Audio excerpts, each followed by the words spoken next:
principales ideas de la filosofía. Lógica. La lógica es el lenguaje del razonamiento. El término lógica proviene del griego logos, que significa discurso, pero se aplica al campo de la inteligibilidad y del pensamiento ordenado. La lógica se define formalmente como la ciencia que se ocupa de la validez de la inferencia y la demostración.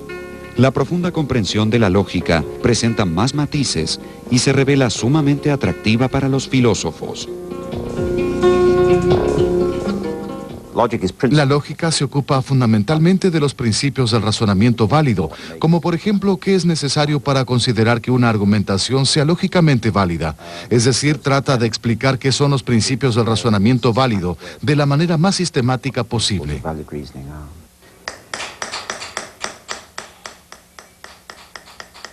Al ser implementada por un hábil profesional, la lógica se convierte en una poderosa herramienta para interrogar al mundo en el que vivimos.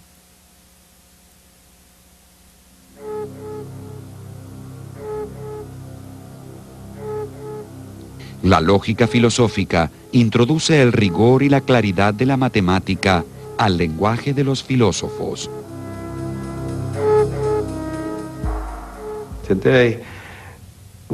Hoy en día, cuando hablamos de lógica, solemos referirnos en realidad a una rama de la matemática. Cuando los filósofos hablan de la lógica, se refieren a la lógica moderna, que antes solía llamarse lógica simbólica, pero se la denomina habitualmente lógica matemática. La misma comprende las teorías de los conjuntos y la teoría de las funciones computables, que es el aspecto matemático de lo que se conoce como la ciencia de la computación. Como medio para describir el pensamiento racional, la lógica trasciende muchos límites filosóficos y se adentra en el campo de la metafísica, la epistemología y la filosofía de la mente y del lenguaje. Es una herramienta para trabajar sobre ciertas nociones básicas como la referencia, la predicación, la identidad, la verdad, la negación, la cuantificación, la existencia, la necesidad, la definición y la consecuencia. El origen de la lógica se remonta a Aristóteles, quien vivió en la edad de oro de la cultura griega en el siglo IV a.C. Sus reflexiones sobre la lógica pueden apreciarse en algunas de sus obras, entre las que podemos mencionar primeros analíticos, segundos analíticos, categorías y sobre la interpretación, que en conjunto se conocen bajo el nombre de órganon. Aristóteles deseaba establecer reglas que permitieran a los ciudadanos griegos detectar una argumentación formalmente válida y correcta de otra inválida y por lo tanto incorrecta. El principio de no contradicción y del tercero excluido son fundamentales en la lógica aristotélica.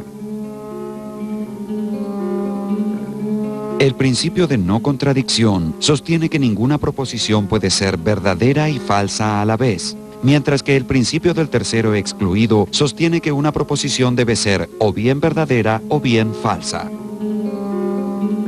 Aristóteles creó su sistema de lógica formal a fin de poder determinar la validez de una argumentación independientemente de su contenido. El centro de la lógica formal aristotélica es el silogismo, una forma de argumentación compuesta por dos premisas y una conclusión, como por ejemplo, todos los hombres son mortales. Sócrates es un hombre. Por lo tanto, Sócrates es mortal. Durante mucho tiempo la lógica estuvo dominada por Aristóteles y su teoría del silogismo. Podría decirse que él tenía una visión muy simple acerca de lo que es un razonamiento. Un típico ejemplo de razonamiento para él sería: todo A es B, todo B es C, por lo tanto, todo A es C. Un silogismo es un discurso en el que, una vez concedidas ciertas cosas, se siguen o concluyen necesariamente otras distintas. Me refiero con esta última frase a que las mismas producen la consecuencia, y por ello no se requiere de ningún otro término adicional para hacer que la consecuencia sea necesaria.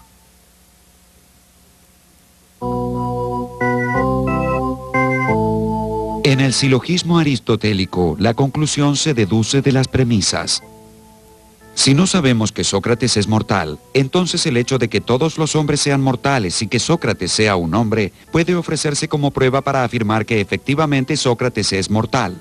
Este es un razonamiento deductivo, es decir, que la conclusión es la consecuencia necesaria de las premisas. La característica de un silogismo deductivo exitoso consiste en que al ser ejecutado correctamente, no pueden inferirse conclusiones falsas de premisas verdaderas. Tomemos el siguiente ejemplo. Todos los árboles son plantas. Todos los robles son árboles. Todos los robles son plantas.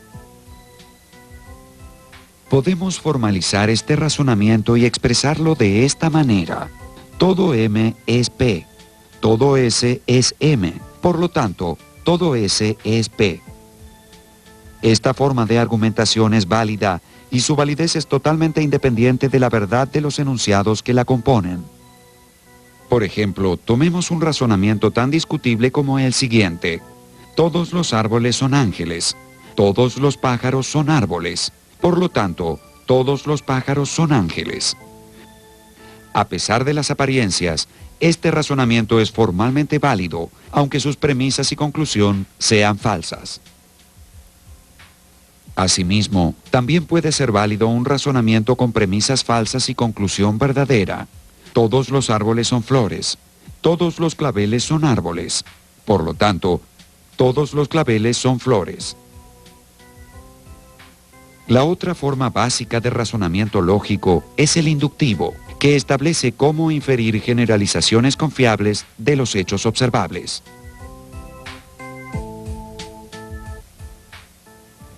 Aristóteles no hablaba únicamente sobre la deducción, sino también sobre la inducción. Desde ya, él no empleaba el término en latín, sino el término griego del que fue traducido. Si bien no tiene una explicación satisfactoria acerca de la inducción, considera que la ciencia requiere tanto del conocimiento deductivo como del inductivo. Menciona como ejemplo, creo que es en Segundos Analíticos, la siguiente situación. Hay personas que están muriendo a causa de una sustancia venenosa, pero no se sabe cuál es. De pronto surge la hipótesis de que es debido a algo que están comiendo, algo que es venenoso. Él usa una metáfora muy gráfica y compara el pasaje de tener datos desordenados a construir una hipótesis con un ejército en retirada. De pronto, mientras están retirando las tropas, un valiente soldado se pone de pie y dice, no, pónganse de pie conmigo. Nosotros podemos vencer a estos hombres. Y luego el ejército se organiza y vence la batalla. Al pasar de lo particular a lo general, un razonamiento inductivo no puede garantizar la transferencia de la verdad de las premisas a su conclusión. Tomemos el siguiente ejemplo en el que tanto las premisas como la conclusión son verdaderas. Esta barra de plata es metal y es conductor de electricidad. Esta barra de oro es metal y es conductor de electricidad. Esta barra de cobre es metal y es conductor de electricidad.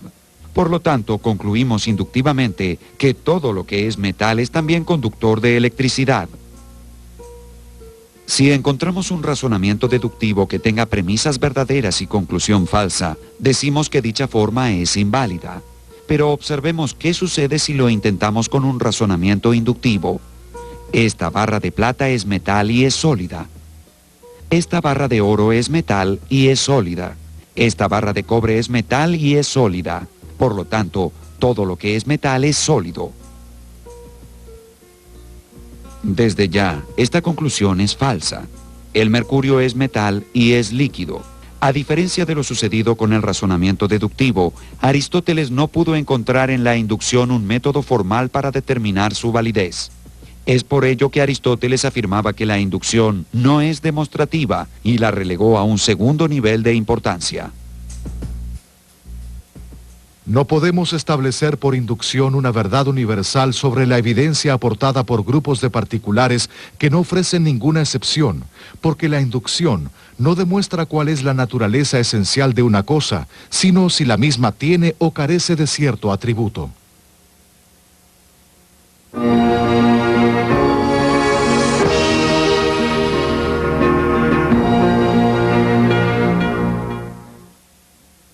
Si bien la lógica aristotélica es fundacional según los parámetros modernos, no se considera que dicho sistema sea fuerte. Con el paso del tiempo, presentó graves defectos formales y depositó demasiada confianza en el silogismo deductivo. No obstante, aún permanece abierta la pregunta acerca de hasta qué punto la debilidad de su lógica socavó la totalidad de su obra filosófica. Aunque la lógica aristotélica fuera pobre, no creo que su pensamiento filosófico se viera empobrecido como resultado de ello. Muchas personas consideran lo contrario y piensan que Aristóteles cometió todo tipo de errores debido a su lógica. Pero yo creo que un gran pensador puede trascender su propia opinión acerca de cómo se debe proceder en el campo de la lógica. Aunque uno considere que esta sea la manera en que debe realizarse un razonamiento lógico, uno va a razonar de la manera en que le parezca que lo debe hacer, independientemente de lo que piense acerca de cómo se debería proceder.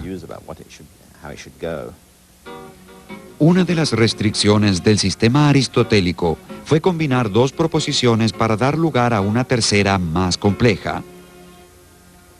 Los filósofos estoicos, que prosperaron en Atenas aproximadamente 20 años después de la muerte de Aristóteles, crearon una lógica proposicional que estudiaba enunciados en cuanto son necesariamente verdaderos o falsos y las condiciones de su verdad o falsedad.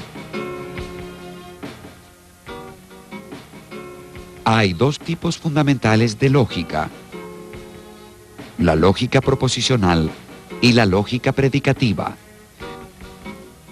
La lógica proposicional se ocupa solamente de aquellos enunciados que pueden ser verdaderos o falsos, sin estudiarlos en cuanto a su significado.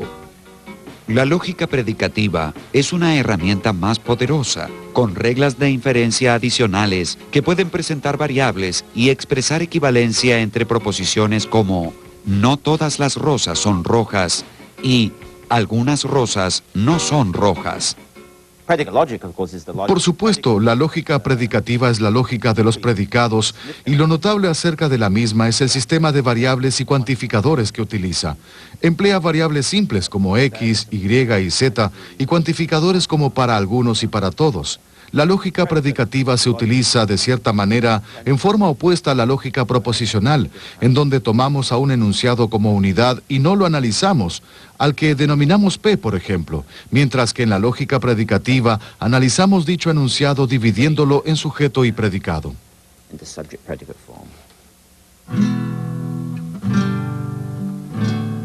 El aporte que los estoicos hicieron a la lógica pasó virtualmente inadvertido durante siglos.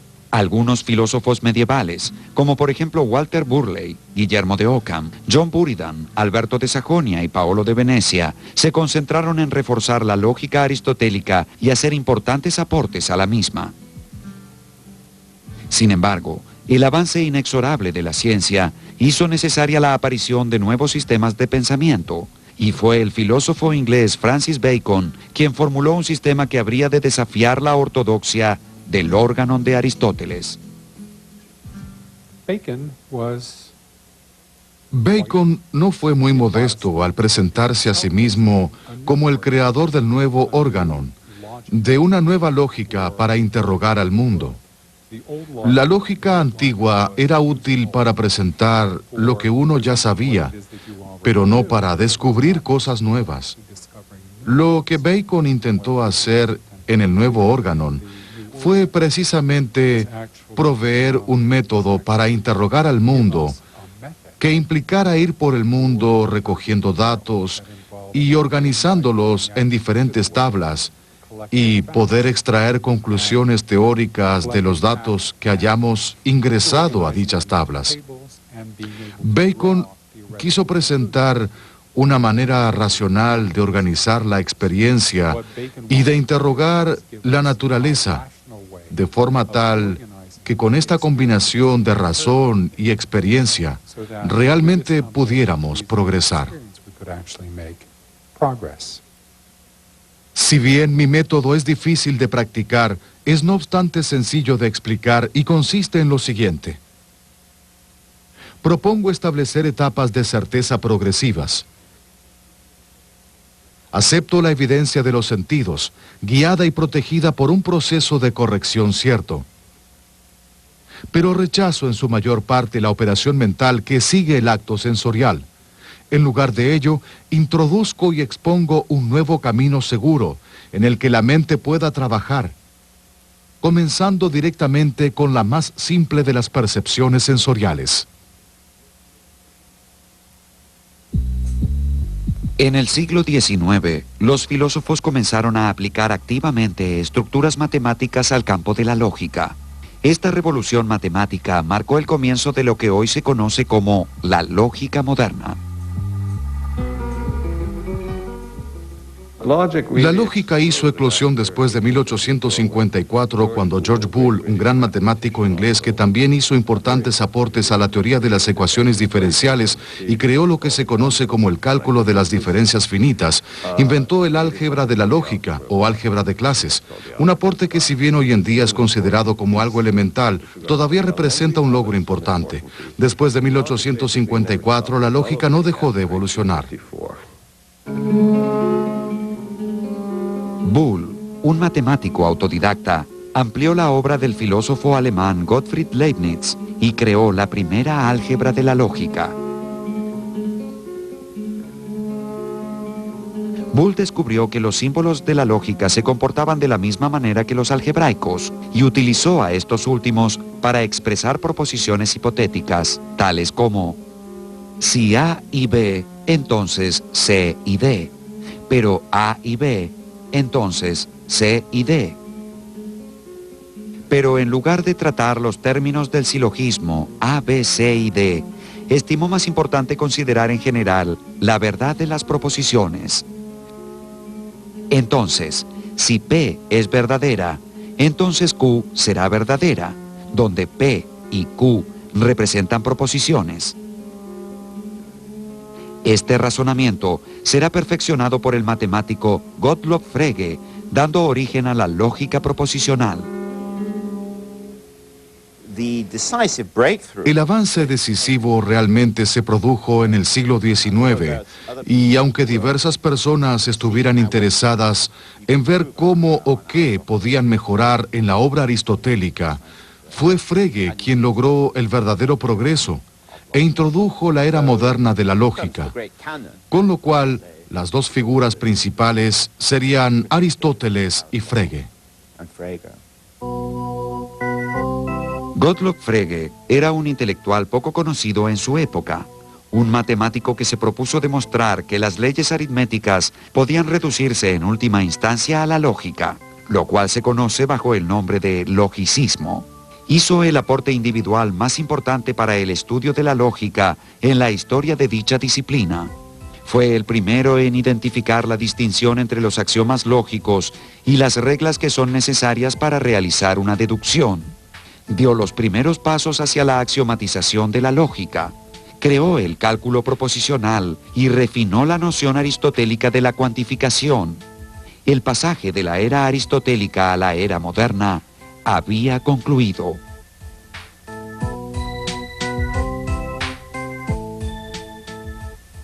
Aristóteles tenía una visión muy simple acerca de qué tipos de enunciados podrían incluirse en un razonamiento lógico. Presentaba fundamentalmente 4 formas. Toda A es B, ninguna A es B, alguna A es B y alguna A no es B. Y básicamente intentó descifrar cuáles son los patrones de inferencia válidos involucrados en dichos enunciados, un logro verdaderamente importante.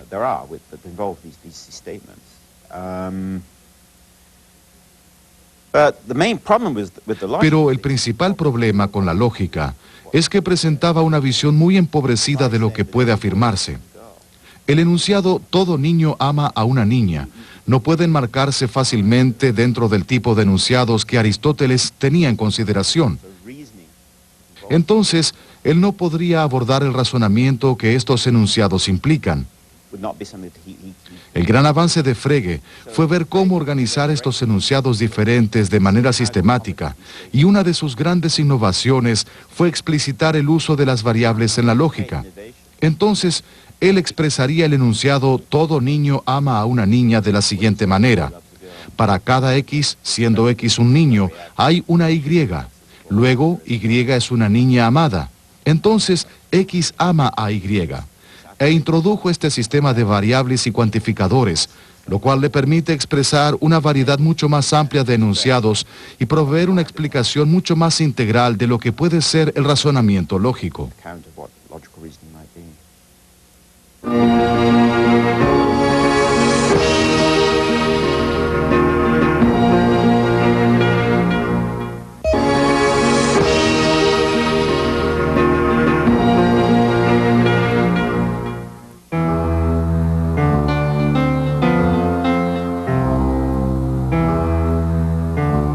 Gracias a Boole y Frege, los filósofos desarrollaron una notación más rigurosa para el análisis lógico. Según la lógica aristotélica, en un razonamiento la verdad de la conclusión está implicada en la verdad de las premisas. Por lo tanto, es posible convertir cualquier razonamiento en un condicional, respetando la estructura si-entonces. Si las premisas son verdaderas, entonces la conclusión también será verdadera, lo cual puede simbolizarse así. P expresa las premisas en conjunción, Q la conclusión, y el símbolo entre las mismas, la relación entre ambas. Por ejemplo, la afirmación, si corro, entonces me canso, puede simbolizarse de dicha manera. Aquí el antecedente, si corro, es condición suficiente, pero no necesaria, para que se cumpla el consecuente, entonces me canso. Es decir, que es suficiente que corra para que me canse, pero no necesario, porque puedo cansarme por cualquier otra causa. Una condición suficiente es aquella que, siendo verdadera, implica necesariamente que sus consecuencias también lo sean, pero no ocurre lo mismo a la inversa. El consecuente puede ser verdadero y el antecedente falso, sin afectar el valor de verdad del condicional. Este tipo de análisis es fundamental dentro de la filosofía moderna. La obra monumental de Frege, Los fundamentos de la aritmética, influyó profundamente al filósofo inglés Bertrand Russell. Su obra Principia Mathematica, escrita en colaboración con su mentor Alfred North Whitehead, le debió mucho a la obra pionera de Frege.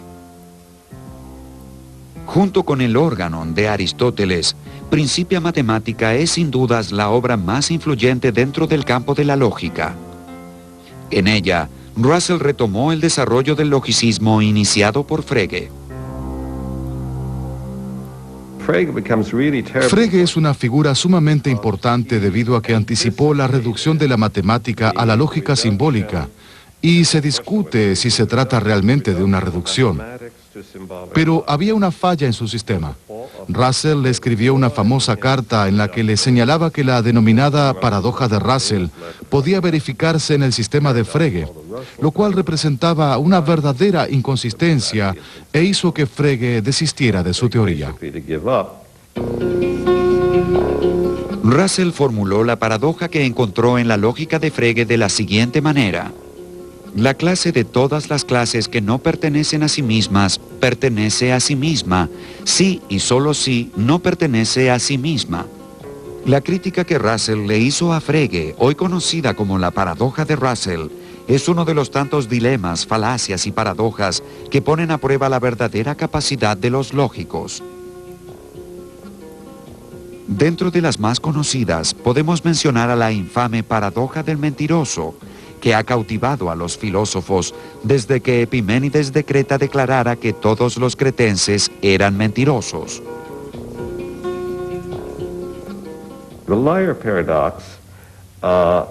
Si bien esta no es su forma más antigua, la paradoja del mentiroso consiste en lo siguiente. Supongamos que escribo en una hoja de papel una única oración que dice: la única frase en esta hoja de papel es falsa. O también, la única frase en esta hoja de papel no es verdadera. Y usted pregunta si la única frase en esa hoja de papel es verdadera. Respondería que si lo fuera, entonces no lo sería, porque eso es lo que dice la frase misma. Entonces, por oposición, podemos decir que no es verdadera. Pero es la única frase en esa hoja de papel. Entonces, es verdadera. Los círculos viciosos surgen de suponer que un conjunto de objetos puede contener miembros que solo pueden definirse a través del conjunto como un todo. El enfoque de Bertrand Russell sobre el lenguaje fue retomado por el lógico polaco Alfred Tarski, fundador de la lógica semántica. Su aporte más importante es su teoría semántica de la verdad.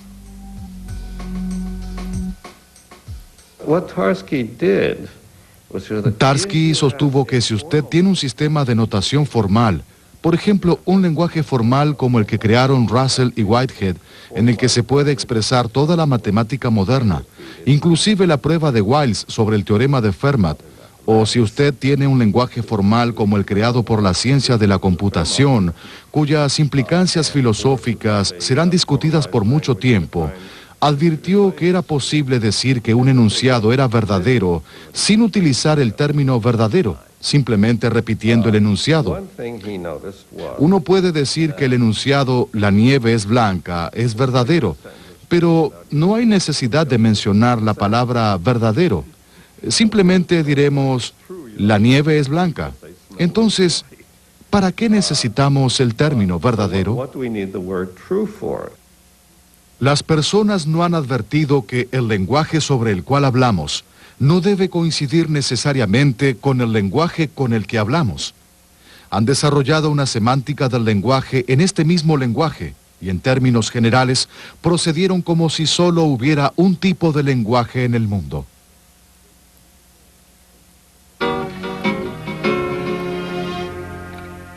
El matemático alemán David Hilbert, a comienzos de la década de 1920, formuló una propuesta para formalizar la matemática de manera axiomática.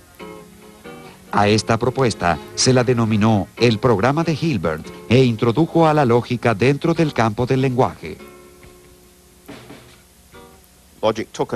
La lógica dio un giro lingüístico, no tanto con Frege, sino más que nada con Hilbert, quien elaboró un programa en la filosofía de la matemática en el que debía probar que la matemática era realmente consistente. Entonces, en realidad tenía que tratar a la matemática en sí como un objeto matemático, por lo cual centró su atención no en los objetos matemáticos en sí, sino en los símbolos matemáticos. Esto es lo que se conoce como metamatemática. Y la lógica realmente despegó a partir de ese momento. Gran parte de la lógica no se ocupaba de las cosas reales en sí, es decir, de aquello sobre lo que estamos hablando, sino del lenguaje real que utilizamos para referirnos a ellas. Entonces, si bien creo que dicho enfoque puede resultar extraño para Frege y Russell, había dudas acerca de si estaban refiriéndose a lo que dicho lenguaje representa o al lenguaje en sí.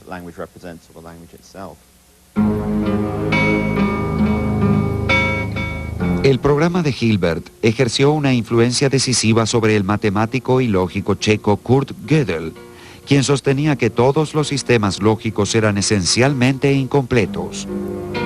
A medida que la matemática fue alejándose de la visión euclidiana tradicional, los matemáticos buscaron nuevas formas de desentrañar las posibles inconsistencias internas de su obra. Querían ver si podían excluir la posibilidad de que para un teorema ya probado también pudiera verificarse un teorema opuesto, haciendo que su sistema careciera de sentido. Para ello era necesario garantizar la integridad de sus sistemas, es decir, que hubiese una manera de probarlo o refutarlo. Esto podría ser difícil para un teorema en particular, pero los matemáticos estaban convencidos de que era cierto en principio. La visión de Gödel es la siguiente. Esta es la paradoja del mentiroso, a menos que no se verifique que un enunciado o su negación debe ser demostrable.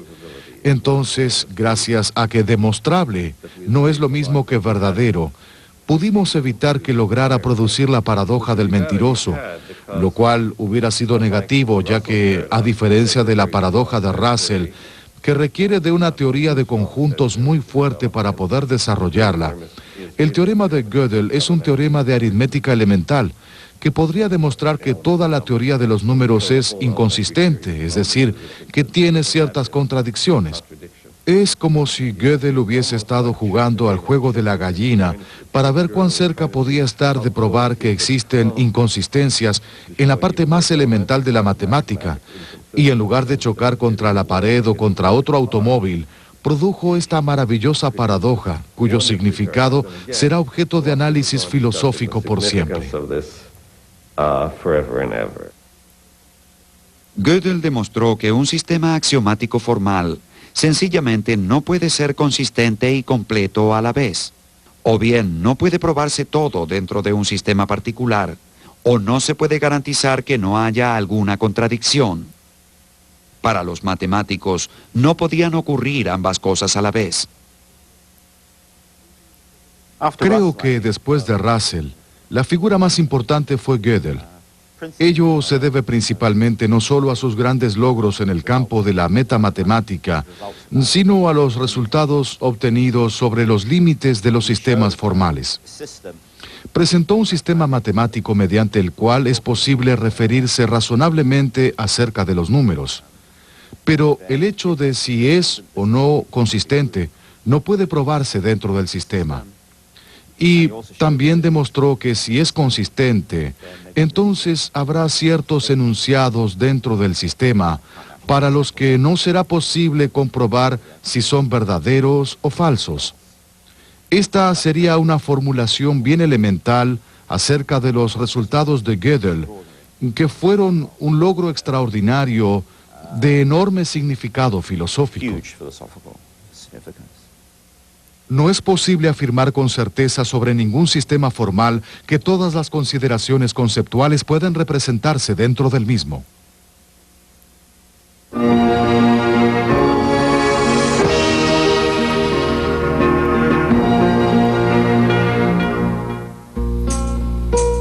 Gödel frecuentaba un grupo de pensadores que se reunía en Viena para discutir aspectos filosóficos. Este grupo, conocido como el Círculo de Viena, estaba compuesto por Moritz Schlick, Rudolf Carnap, Otto Neurath y muchos otros. Se inspiraron en los rápidos avances de la ciencia y la lógica e iniciaron un movimiento denominado positivismo lógico. Según la visión positivista, un enunciado acerca del mundo podía tener sentido si y solo si podía verificarse empíricamente o si se podía demostrar su verdad a través del análisis lógico de sus signos o símbolos. La lógica se había ubicado en el centro del debate filosófico. A medida que la lógica evolucionó en el siglo XX, la misma influyó profundamente en el desarrollo de la ciencia de la computación. George Boole había expresado enunciados usando un código binario compuesto por unos y ceros que le resultará familiar a cualquier programador contemporáneo. La máquina de Turing es la representación abstracta del funcionamiento de una computadora y recibió su nombre en honor al lógico matemático inglés Alan Turing. La máquina de Turing es un invento destinado a formalizar el funcionamiento de una computadora. Consiste realmente en un procedimiento mecánico que procesará cierto resultado. Entonces, en realidad, la máquina de Turing es un conjunto de instrucciones expresadas que hoy en día recibirían el nombre de algoritmos, a las que uno presentará un problema y las mismas nos proveerán un resultado, sin necesidad de utilizar el entendimiento, el ingenio o la creatividad. Y eso es precisamente lo que hace una computadora. Es un simple conjunto de reglas mecánicas. Turing descubrió la manera de hacer una máquina que comprende una cinta que se mueve y borra ciertos elementos. Es precisamente la idea de una computadora.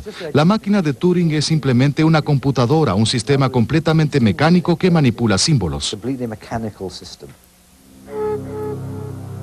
Uno de los aspectos de la lógica que ha intrigado a los filósofos por siglos es la inducción, que regula cómo inferimos reglas generales de los hechos que observamos. Como no ofrecía la certeza lógica de la deducción, Aristóteles tenía profundas sospechas acerca del razonamiento inductivo, sospechas que luego fueron compartidas por muchos filósofos. En realidad, la inducción no jugó un papel muy importante debido a la idea equivocada de Aristóteles de que la inducción era un sostén provisorio y que cuando uno descifrara qué estaba sucediendo, era posible encontrar ciertos principios intuitivos a priori, a partir de los cuales se podía aplicar la deducción.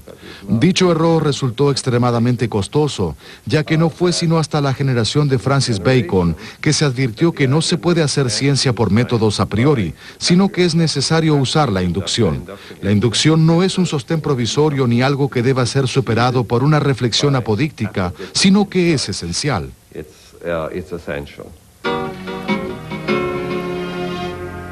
La importancia del papel de la inducción para la ciencia, según la cual las hipótesis están respaldadas por la acumulación de evidencia, instó a muchos filósofos a intentar ubicarla dentro del razonamiento válido, en caso de que ello fuera posible. El filósofo austríaco Karl Popper sostuvo que en la vida diaria utilizamos un método de prueba y error que puede parecer inductivo, pero cuya estructura lógica era completamente diferente. Peter Strawson sostuvo que la inducción no debía hacerse pasar por la deducción para ser considerada válida, ya que existe un principio de uniformidad en la naturaleza que convalida las conclusiones del razonamiento inductivo. El filósofo estadounidense Nelson Goodman argumentó que no era posible crear un sistema formal de lógica inductiva, ya que para cada hipótesis confirmada por la evidencia, existe un número infinito de hipótesis alternativas que también podrían ser confirmadas por dicha evidencia.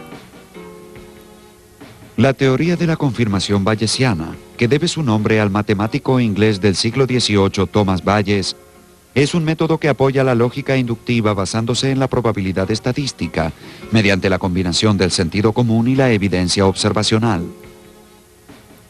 Así como la lógica fue ejerciendo cada vez más influencia sobre la filosofía, también aumentó el número de sistemas destinados a abordar diferentes áreas de investigación. La lógica extensiva fue creada para hacer afirmaciones sobre objetos, relaciones entre objetos y las relaciones en sí. La lógica modal introduce los operadores necesario y posible, pero no tiene en cuenta la existencia de lo necesario o de lo posible.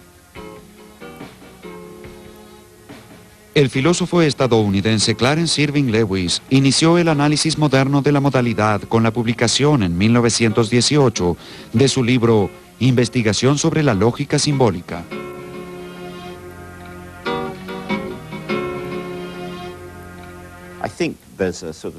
Creo que existe un movimiento moderno que comenzó con Lewis a comienzos del siglo pasado y persiste hasta nuestros días.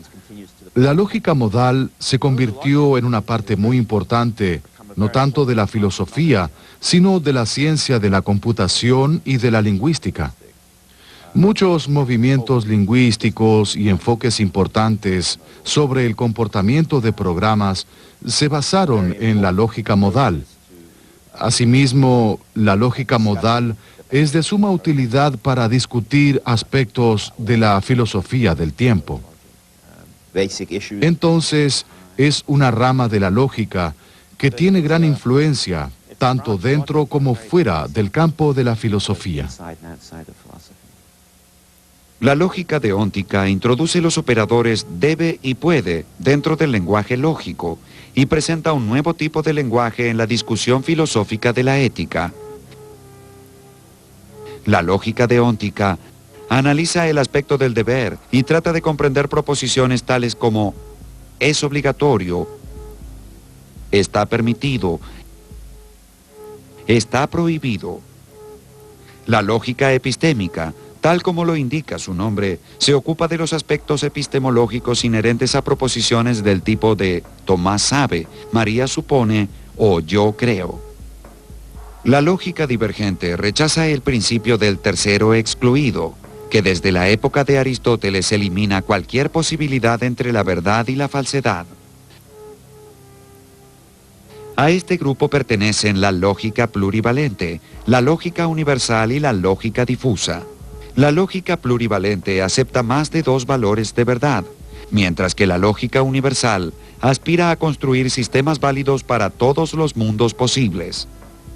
Por su parte, la lógica difusa reconoce infinitos valores de verdad, y se ha convertido en una herramienta muy importante de la que se está valiendo la economía, donde deben tomarse decisiones en un ambiente de gran incertidumbre. El diálogo constante entre la lógica y la filosofía cuenta con una larga y compleja historia. Uno de los puntos críticos es dónde debe poner el énfasis la lógica, sobre el formalismo y el rigor o sobre el contenido semántico. Después de Hilbert pasó a ser muy habitual hablar directamente sobre el lenguaje en sí. Y gran parte de la lógica de hoy en día consiste simplemente en el estudio de los simbolismos. En mi opinión, esto no es del todo bueno. Creo que de cierto modo perdimos el sentido de la inocencia que Frege y Russell tenían y que sería bueno recuperar, ya que el principal interés radica en lo que el lenguaje representa y no en el lenguaje en sí. ¿Por qué no hablar directamente sobre eso? No me opongo a estas investigaciones de orientación lingüística. Simplemente pienso que tal vez hemos dejado algo afuera al concentrarnos tanto en ese aspecto exclusivamente. Para algunos, la lógica representa un gigantesco sistema de reglas y símbolos arcaicos. Para otros, un símbolo de claridad y orden. Tal vez la descripción más acertada sea la de una herramienta absolutamente versátil que se emplea constantemente aun cuando todavía se encuentra en vías de desarrollo. Quizás quien haya logrado capturar mejor la naturaleza de la lógica sea Lewis Carroll, cuando escribió: si ocurrió, puede ser, y si ocurriera, sería, pero como no ocurre, no es. Eso es la lógica.